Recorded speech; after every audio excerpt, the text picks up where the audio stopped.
Yesu tonda nzambi moyo ame tondo ngeye nani wakaka tondo nzambi moyo ame tonda Yesu tondo nzambi moyo ame tondo ngeye nani wakaka tondo nzambi moyo ame. Alléluia. Merci Seigneur pour les moments favorables qui nous permettent de gagner le soir. C'est pour moi un moment de joie que je suis là. Je bénis ton grand nom. Un Dieu grand, un Dieu beau, un Dieu juste, un Dieu miséricordieux, plein de grâce. Alléluia. Seigneur, sois avec moi pour ce moment de joie. Pardonnez-moi mes fautes, Seigneur. Je suis aussi un pécheur. C'est pour cela que je te demande de me pardonner. Prendre soin de moi. Toi qui as retenu mon souffle jusqu'à aujourd'hui, afin que maintenant, je puisse être devant ton peuple, Seigneur, prêcher ta parole, parler de toi. C'est pour cela, Seigneur, tu as dit dans ta parole, dans Matthieu 16, 24, si tu veux me suivre, renonce à toi-même. Porte, charge ta croix. Je suis là, Seigneur. Merci. Au nom puissant de Jésus-Christ, je déclare ici. Amen. Bande konangai na sepeli mingi tema liboso na bino lelo. Ezali kaka ngande kona bino Jean-Claude Makwisa oyo babengaki kala les grands combattants chef de guerre. Na sitango bozo mona déjà que oui, ça c'est Jean-Claude Makwisa oyo yebaki les grands combattants chef de guerre. Mais maintenant, je ne suis pas un chef de guerre. Maintenant, c'est Jean-Claude Makwisa, disciple de pasteur Jacques Nabanza. Yangona na yeli boso na bino pour na ko partager prédication à moké on a bongseki pour tout soit na bino. Musu za komi tout na me disciple ya pasteur Jacques Nabanza comment? Mais Jésus-Christ c'est tout temps na makomi Jésus-Christ na Matthieu 16 24. Jésus-Christ a dit dans Matthieu 16 4 alors Jésus dit à ses disciples, si quelqu'un veut venir à moi, qu'il renonce à lui-même, qu'il charge de sa croix. Voilà. Quand je retourne, chaque jour, je disciple, il y a passé Jacques Nabanza. Na tiki, na lingi na landa, nzela ya nzambe. Pour ngonde zabo mo inangai. Nzambe nde apesi ngai pema. Nzambe nde asa mokonzi na ngai. Ndinga lobi na Matthieu 16 33. Cherchez d'abord les royaumes des cieux. Et toutes ces choses viendront par-dessus. Tout le canon nous bokonzi ya likolo. Alléluia. Naliko kene molaite. Na yena thème oyo na partager na bino prédication ya moké. Oyo nazo pesa yango na thème na bi envoyer le feu. Kotinda moto. Thème oyo nga na bongisi prédication kotinda moto. Envoyer le feu. Yango na ngina loba lelo.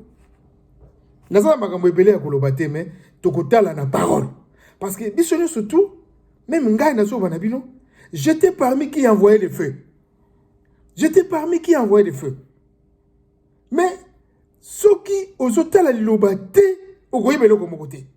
Yango na makomi zo bisabso na Osée, na livre ya Osée 4 6. Il est écrit, mon peuple est détruit par manque de la connaissance. Tout en ayant Osée 4, 6. Parce que au moins le loba oyo eza vraiment merveilleux. Le loba nzambe eza kitoko eza lengi bande konangai eza lengi. Yangwana soki ozotanga liloba te okoyeba te. Osée 4, 6. Et le binini. Makomi lobi. Mon peuple est détruit parce qu'il lui manque la connaissance. Puisque tu as rejeté la connaissance, je te rejetterai et tu seras dépouillé de mon alliance. Puisque tu as oublié la loi de ton Dieu, j'oublierai aussi tes enfants. Voilà Osée 4, 6.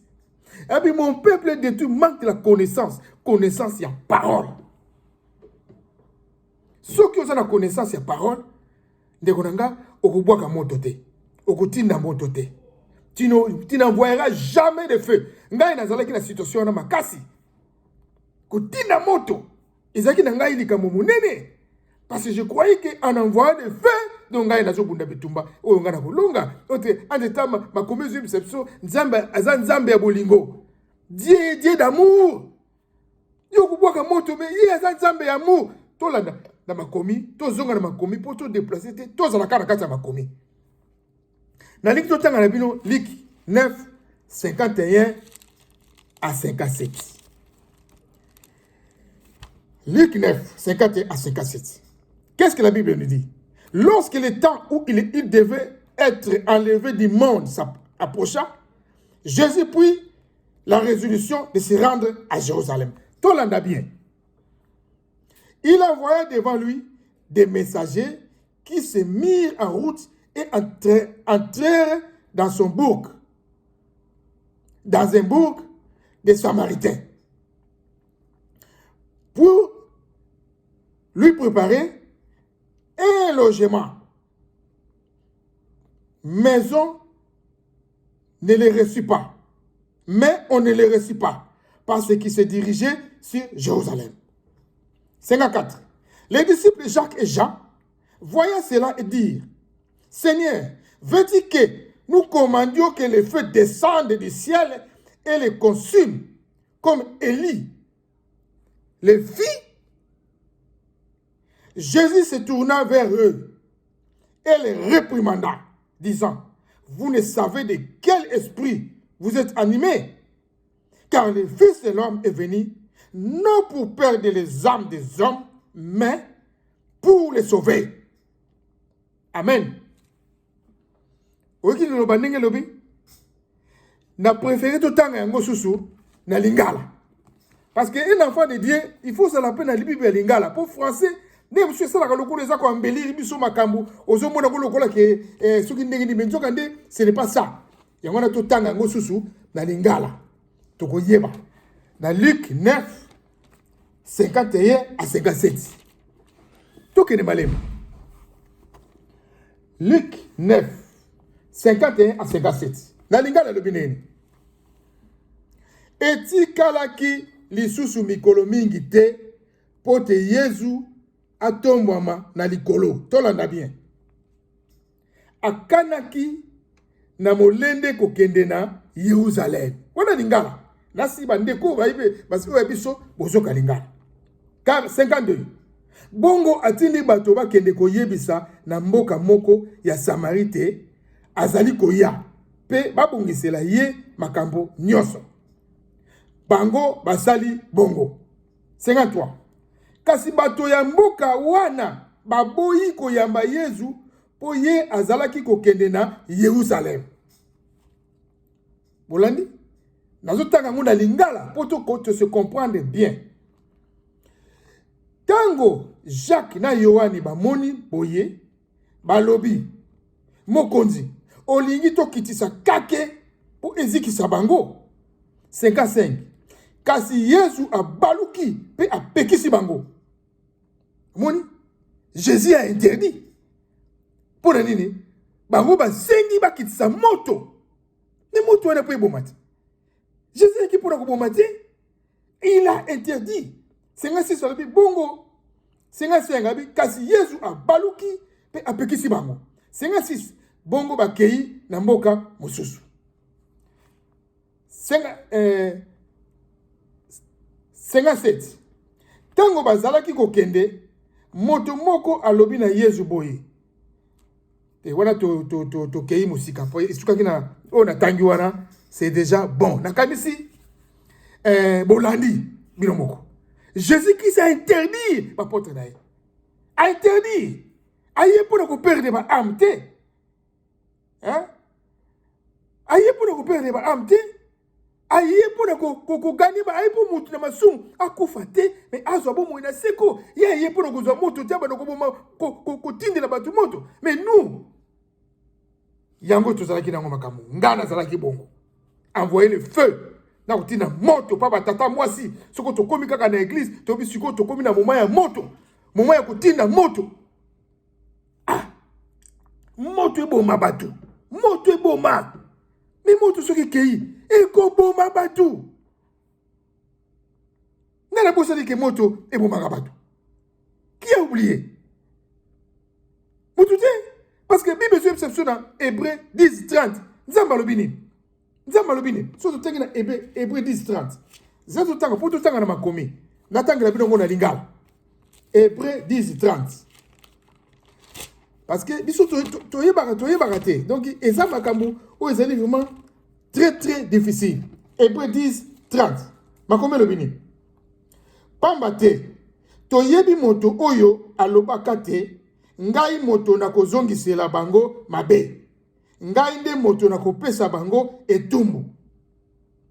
Mun pe lisusu kolo akosambisa bato ya ekolo na ye. Alobi à lui la vengeance. Toyebi. Hein? Toyebi. Parce que dans le français, ce qu'on t'a dit en français, parce que il y bateau boye tant sous ba na biso mususu ba yebi ni te tangela bango na français. Ba mususu. Et Hébreu 10 30. Ma combien le bini na français. Hébreu 10 30, il est écrit car nous connaissons celui qui a dit à moi la vengeance, à moi la rétribution, dit le Seigneur. Vous comprenez? Il est écrit, Osée 4 6, mon peuple est détruit par manque de la connaissance. Connaissance, c'est parole. Un enfant de Dieu doit avoir la parole de Dieu comme fondement dans sa vie. Mais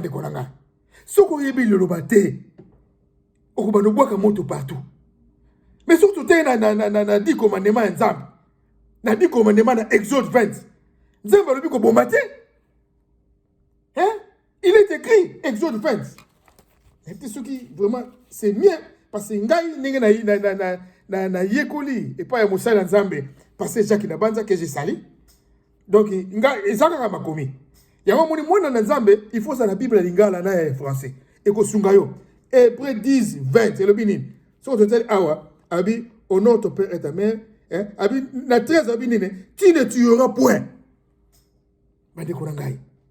Albi ko bomate. Mais yo soko toti na moto. Moto ke pa ba tata mwasi. Moto ke pa ba noko. Moto ke pa ba koko. Non surtout. Mais okoboma. Le fait c'est pour tuer. Tant moto ko soye akufi. Siko nana bomier. Nana bomier. Yom to bomier, yom to tine moto. Akufi donc c'est que yom to bomier. Donc d'un côté, tu as transgressé la loi. Oui, comme même dans Exode 23. Tu ne tueras point, mais toi tu as tué. Pandekonanga. Iloba nzambe. Et salami pona bisoto tambola ndenge loba yali. C'est notre conduite. C'est pour nous la code de la route. Ce qu'on s'est permis aussi va passer au code de la route. On va nous tambola mi colonio surtout aux autres zela. Aux atos aussi code de la route tout le temps. Ah on va tambola priorité à gauche. Ah on va tambola ah on va vitesse à 30. Ah on va 20. Parce que tous les jours aux tambola zela aux autres la kaka code autant à mi colonios. Je n'ai jamais vu mon tour dans la voiture autant moi dire kangi misu attends la kata l'accident. Vraiment c'est merveilleux la parole. N'est-ce comprendre le gouvernement, je remercie mon Dieu. Je bénis mon Seigneur. Oya sali kenga lelo Jean-Claude de Makuiza. Na ko côté ma liboso mno ko éclaircir bino pour na nini oyo kotinda moto mabena yango. Ozo transgresser loi ya Nzambe, c'est que obomi moto. Anti na Hébreu 10 30 Nzamba lobi à moi la vengeance. Papa, maman, bandeko, faut que ça lokola ba chrétien abéré. Hein? Bango bazalaki tango ozolo ba makambo ozo pesa ba verset bazotala. Ndenge kana zo pesa bino ba verset botala ka. Il faut que tanga ka parce que ce que c'est la Bible était ozo keneka l'église sans parole de Dieu. Papa, bakoko sonde balingi yamba moto yamba oyo libala nini oyo ozo yamba nyoso ti yoko yamba na ba démon okele mona ndakuna. Parce que Bible le baté. Osée 4 et 6, mon peuple est détruit par manque de la connaissance. Connaissance de la parole. Il y a mon exemple, parce que vous avez rejeté ma parole. Moi aussi, je vous rejetterai. Mais tout est kaliloba, et c'est très important. Qu'est-ce que m'a commis Jésus dans Matthieu 5? Tout est dans Matthieu 5, 43 à 48. Tout ça pour la moto. Bino bandeko bo telemi, osubu kene église, botozo sambela tango tozalaki, asiko tokomi na moment ya moto. To landa bien. Matthieu 5, 43. Matthieu 5, 43 à 48. Liloba, qu'est-ce que la Bible est? Il est écrit. 45 à 48. 43 à 48. Il est écrit. Vous avez appris qu'il a été dit, tu aimeras ton prochain et tu haïras ton ennemi. Oui, ok. Mais moi, je vous dis, aimez vos ennemis, bénissez ceux qui vous maudissent, faites du bien à ceux qui vous haïssent. Et priez pour ceux qui vous maltraitent et qui vous persécutent. Ça, c'est Jésus. Alors, dit priez. Priez. 45. Afin que vous soyez fils de votre Père qui est dans les cieux. Oui, car il a fait lever son soleil sur les méchants et sur les bons. Et il a fait pleuvoir sur les justes et sur les injustes. Si les injustes, si vous aimez ceux qui vous aiment, quelle récompense méritez-vous? Les publicains aussi n'agissent-ils pas de même? Et si vous sauvez, si vous saluez seulement vos frères, que faites-vous d'extraordinaire? Les païens aussi n'agissent-ils pas de même? Oh, soyez donc parfaits comme votre Père Céleste est parfait. Alléluia. Oh, merci Seigneur pour ta parole. Parce que si tu as un éclaircissement, tu comprends que notre Dieu, il est Dieu d'amour. Il est Dieu d'amour. Il est Dieu d'amour. Moi, dans Nzambe, il faut un amour. Amour, c'est Dieu. Oui, il est Dieu d'amour. L'amour, c'est Dieu. L'amour, c'est Dieu. Parce qu'il est Dieu d'amour. C'est lui-même l'amour. Il s'est donné, comme la Bible dit dans Jean 3,16. Hein? Quiconque croit à lui ne périsse point. Il a donné sa vie, un grand amour, pour nous. Pour nous, mes frères. Hein? Il a donné ça pour nous. Mais, ce qui au Tangakate, au Koye Bandeni, tout le temps, lingala. Parce que tout le temps, en français, libre lingala, et que sunga biso makasi. Matthieu 5, 43. Pour la maman, oh, yo tam sous français, c'est comme ça, tant que tout le temps, vous voyez, Nzambe, oh, yo, asabolingo. Na ken église, et comme il moment à monte, ngana bo makabatute. Moi, je suis pas un criminel. Il y a un mindele balanda la Bible. Biso mona ba mais mindele balanda la Bible. Makamba saka même la justice, balanda la Bible. Hein? Balanda la Bible. Bazo mayele, balika ko kina kotete, ba ko criminel, ba ko lukati ba zo ba preuve. Si y a pas de preuve, ba ko bon mayete. Tout le monde a un n'a pas criminel. À tout ça, la quête, il y a preuve, juste à l'opinion, il n'y a pas de preuve. Mais c'est comme vous. Il faut avoir des preuves dans la parole. La parole, ça n'a pas de preuve. Papa, maman. Il faut vérifier les écritures. Vérifier. Il faut vérifier. Ok, kaka. Ozongi nandaku, Bible na sa mesa. Wow, ozongi na su dimanche. Ah, ndekonanga. Bako kosa yo, bako sakana na yo, ndenge balingi. Lelo naza à côté le makaka awa, envoyer le feu. Toi, le makaka wana, toi qui n'es pas me soutenir. Car le feu. Toi, t'as na lingala. Matthieu 5, 43 à 48. Matthieu 5, 43 à 48. Tout le temps, on a lingala. Pour on a lingala fait que l'acceptation sous vraiment kitoko. Matthieu 5, 43 à 48. Qu'est-ce que la Bible dit? Bon, qu'on a lingala. Boyo ki te balobaka boye. Linga moninga na yo. Yina monguna na yo. Oyoki? Na lingala. Kasi ngai 44. Ngai na lobi na bino. Bo lingaka banguna na bino. Bo sambelaka pona bato oyo banyokolaka bino. Yoka liloba ndenge za kitoko. Po yo soko nakati mina kati ya paradis tokutaka bato basana bolingote. Yango moni na faire tant que na faire bato baswana na faire bato baswana bazana bolingote na faire kuna babona ko swana ayo ndo sala kingabo yo mais oyo Nzambe na paradis okokota te soko sana bolingote okoyate Okopusa na wana te. To continue. 46, 5. Soki bongo, bokozala penza bana ya tata na bino ya likolo. Pamba te, ye, angengisaka moi na ye, na bato ya mabe, pe na bato ya malamu. Alléluia. Anokisaka mbula na ye, na bato oyo, basalaka malamu, pe epai ya ba oyo, basalaka mabe. Gloire à Dieu. Soki bolingaka kaka bato, oyo, balingaka bino. Lifuta nini nzambe akopesa bino? Ata bafutisi mpako. Basalaka kaka ndenge wana. 47. Soki bopesaka mbote kaka na bandeko na bino. Wana bosali likambo ya kokama. Te. Ata ba oyo bayebi nzambe te. Basalaka kaka ndenge wana. 48. Bozala bato ya kokoka. Ndenge tata na bino ya likolo azali ya kokoka. Amen. Alléluia. Quelle parole merveilleuse, parole de joie. Merci Seigneur pour notre privilège. Oyo pesinga na éclaircir bandeko. Na kati tango yozo tala liloba na yo ya nzambe oyo. Ozo landa otangi na Luc 9 51 57. Otangi na Matthieu 5 43 48. Ozo comprendre que non, ce sont des fautes. Yango wana un enfant de Dieu doit avoir la parole de Dieu comme un fondement dans sa vie. Bon, ça va le coller à chrétien de Béré. Na pesi bino Luc 9 51 57. Oh, faut ndenge ni Jean-Claude da comme côté ayo yobso boye mais ngaité ikomami. Il est écrit. Yo soko tanga kate. O soka tangu na yo ya kotanga ni lobate. Okoyebe lo kote. O sala ignorant. Yango no moni Osée 4 6 et le dit mon peuple est détruit parce qu'il manque la connaissance. Alors, mon peuple est détruit pour qu'on soit permis de conduire. Et puis, mon peuple est détruit pour que ceux qui allaient qui foufouna ma tembelete. Non. Mon peuple est détruit par manque de connaissance. Connaissance de la parole. Un enfant de Dieu doit avoir la parole de Dieu comme fondement dans sa vie.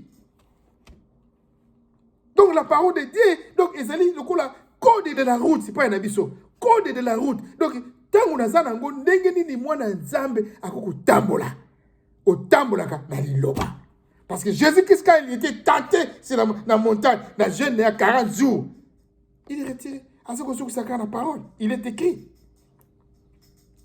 la parole tout son kaka wana pour tout téléma tout kene musika te parce qu'il y a des choses sur solo la bandeko zalaka kana sujet place wana parce que télémo wana okoyede bandeko mingi.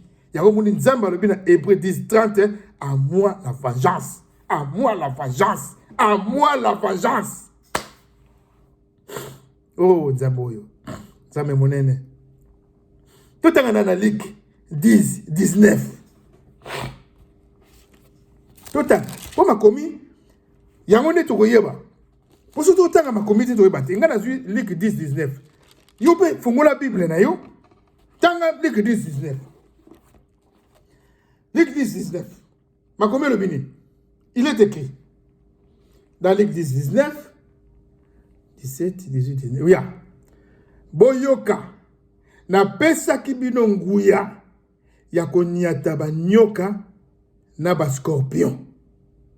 Peko sili sa makasi nyonso. Ya monguna. Eloko moko te. Ekoki kosala bino mabe. Ok? Il nous a donné le pouvoir de marcher. Tout en français. Il nous a donné le pouvoir. Mais c'est à toi de prendre le pouvoir. Parce que tu n'as pas l'autorité.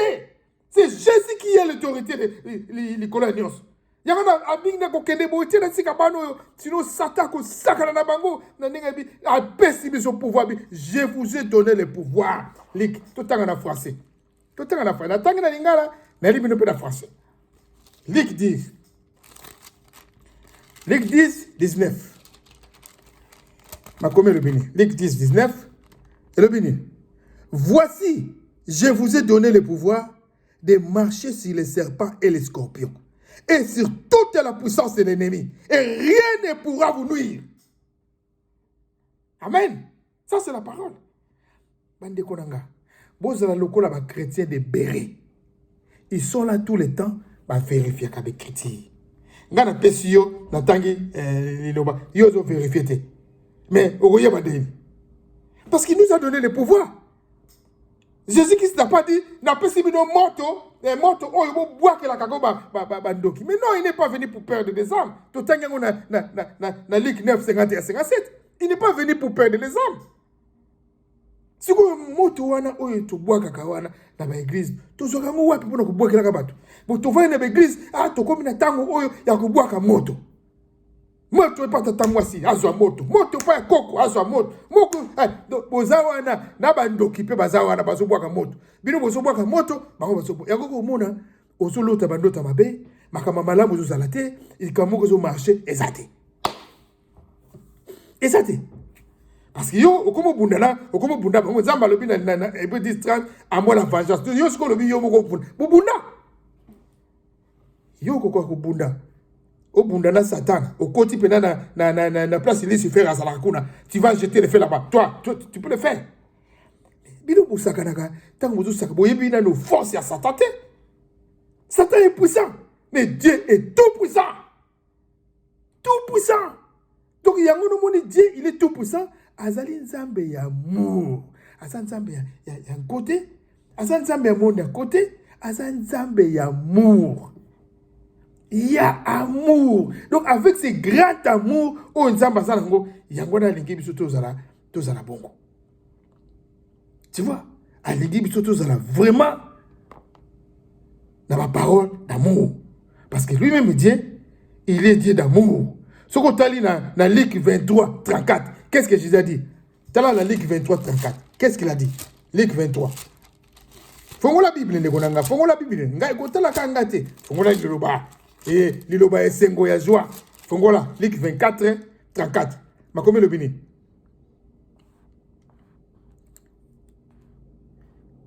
S'élevant à l'heure même, et 34.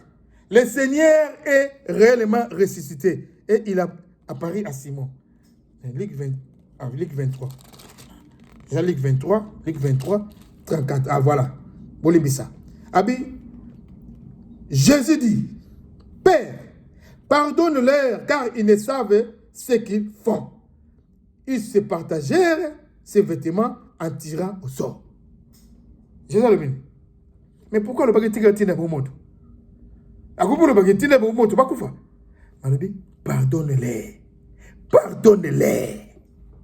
Alléluia. Tout le temps, on a des gars. Luc 24. Tout le temps, on a des gars. Parce que, tout le temps, on a des gars en français et Gosungabiso. Vraiment, je remercie mon pasteur Jacques Dabanza. Oh, c'est des gars, il est là. Na kwa côté de bosse de ndeko na kada hazana sengo esengo tango no tanga liloba oyo nazomona liloba oyo ya nguya esengo mingi. Na ina kene mulaite parce que il y a beaucoup mais tout tanga awa poto silisa apoto tanga oya Étienne oyo Luc 23 34 le binini Yesu abondeli boye tata limbisa bango po makambo bazali kosala bayebi yango te babeteli bilamba na ye zeke pe bakaboli yango. Jésus le binini limbisa bango. Boko diacre Étienne, o bazako bomaye diacre Étienne. Tout est na Matthieu na acte 59 61. Tout est na acte 7. Oh nzambe bolingo, nzambe monene, merci. Merci papa na privilège pe singa oyo vraiment na ba ko partager quelques prédications mo acte 7 59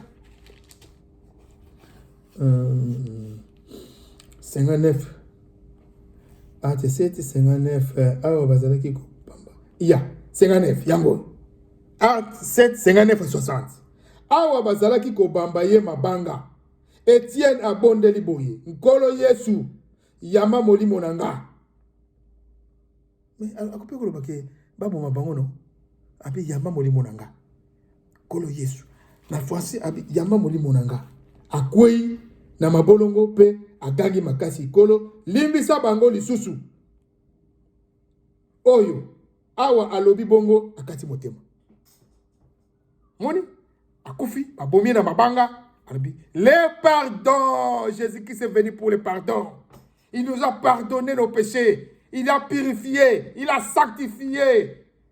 Mais pona ayebisi biso makambo te makambo ngana comme kobwaka ba moto kobwaka la batata moi sina bakoko na soki yango wapi oh nzambe oyo merci manque ya connaissance ya parole ignorance Osée 4:6 mon peuple est détruit parce qu'il manque de la connaissance et la connaissance ya Goliath connaissance ya ko fetité connaissance ya liloba ya parole bande kuranga soko kenda ke église okei ozongi na ndaku aux églises Bible otiena sa mesa ozozi la sous dimanche okei makambo so banolo banona lokuta vi kotala kana oto bondima amen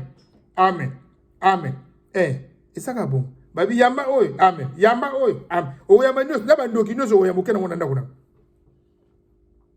oko yamba parce que manque de connaissance ya parole otala ka leloba te otanga ka te bande konanga na remercier nzambe na moment oya pesekinga pour tout partager la bino likambo. C'est vraiment un moment béni. Je crois que c'est la première fois pour moi d'être devant vous pour prêcher cette parole de choix. C'est la première fois. Répétez, nzambe oyo a permettre que ngai na tema boso na bino.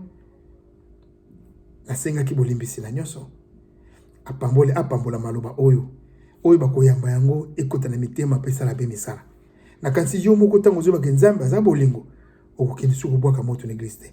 Soko côté l'église comme un moment ya moto ezana magambe belé mais toujours que ne moko nga première prédication nga oyo na vie nga Jacques de Makuiza disciple de passé Jacques de Panza oyo na vie nga na telemi première prédication nga on a telemi na terrain pour bandeko nga boyoka yango na ko sabino ke envoyer le feu thème na pesibino yango wana prédication envoyer le feu est-ce que ça malamu ou bien ça mabe na suki wana na kumisi nzambe oyo a permettre le moment oyo ne bandeli pe fin na silsa na kumisi tonda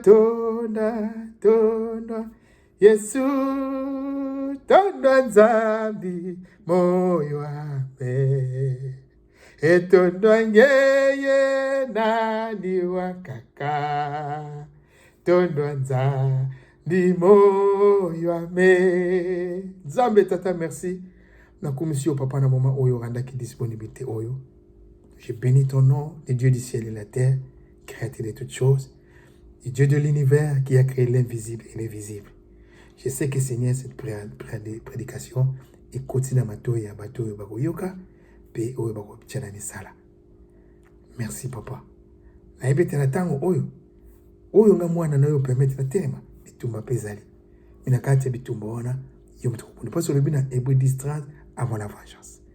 Merci pour tout au nom de Jésus-Christ de Nazareth. Amen. Merci Natiki Bino, merci Nzama Pambola Bino bandekonanga, merci Pasteur Jacques Nabanza, ngai mwana yo disciple Makuiza, muna telemaki awa liboso, o azalaki combattant au benga chef de guerre et Pasteur Jacques Nabanza asali combattant dans le Seigneur. Merci Nzama Pambola Moussa Nzambe. Amen.